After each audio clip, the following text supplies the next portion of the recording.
Takže čočoli, a vidíte při druhé části polovlogu. Mě už můžete vidět. Sice je to první v historii, co mě můžete vidět. Takže si to, poprvé a naposledy. Takže si to bohatě užijte. Ne, samozřejmě mě, že ne. Jenom můžete vidět moje oči. Surprise! Takže to jsem já a jdeme pokračovat v té procházce. Počkej, já to na chvíli střihnu a možná to bude napodobení na toho minulého dílu, kdy jsem tam pořád toho stříhával. Takže zatím čau čau. Počkejte, na chvíli budu pokračovat. Například Boreček, to je dobré, ne? Boreček. No tak, moje jméno je Boreček a přezdívka je... Ne. Jméno je Miloslav. Tak to. Čau. Tak Miloslav a tohle je... Tam už pes, ale jinak... Tak Barina se jmenuje? Barina? Víš? Tak jo, takže s Borečkem jde. A jako Boreček neříkám, že je taky borec, jako rozmazleně, ale tak a je to jeho přezdívka. Já říkám jako, že je rozmazleně, jakože to zdrobně letí říkám. Jako Boreček, jako že ty to zval sám. Takže jo. A budeme takhle na sebe poškodit. Ale jako jméno nebude také. Bude. To jméno bude. A budu se jim. A jmenuji se. Počkej. Jmenuji se. Počkej. Počkej. Aris se jmenuji.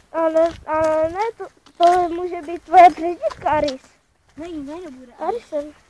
Jmenuji se Aris a přezdívka je Borec. Borec. Boreček, ne?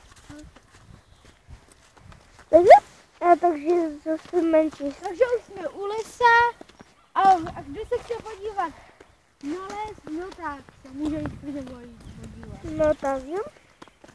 A počkej, ne, počkej to. A jestli někdo chce vidět pejska, no tak se teďka může jít podívat na nějakého malinkého krásného.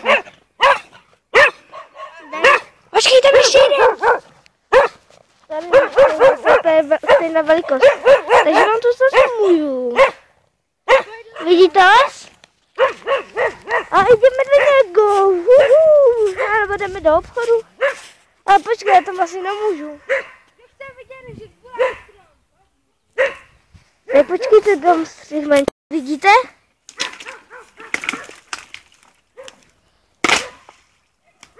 Ale to je hospoda. Takže skra, utekl. Tak počkejte. Chodíme Božena, pravo přijde slámka. Dělejte se moji. Tohle není tady, musíme jiný. Jak se to dělal? Vidím, že nejlepší úlovky. Božan Moravský. A vidíme se ve Slezsku, ne? Vidíme se ve Slezsku. A sakra utekl nám.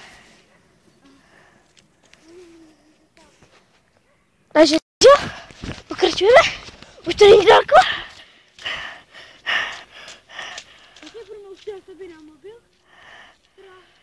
No, není to nám daleko. Holy shit, what is it?